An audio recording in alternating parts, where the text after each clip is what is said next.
Hey, Joel here from Field. Today, I'm going to show you how to add a new worker inside of the Field CRM. First, navigate to New and select Worker. This is where you'll be able to enter the worker's basic info, like their name, phone number, email, address, and even a photo. Next, assign them to a service area. This helps Field know where this worker is available for jobs. Then, customize the services that they can be assigned to, and adjust their permissions for both the mobile app and the Field CRM. To keep your schedule organized, you can also assign them a unique calendar color. This is especially useful when managing a large team. Once you click Save, Field will automatically send an email inviting the worker to log into their Field Worker app. After they log in, you'll see them appear in your CRM.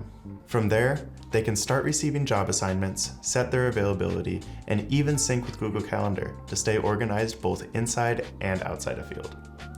You can always go back and view or edit a worker's profile by opening the People tab inside of Field or using the search bar to find them quickly.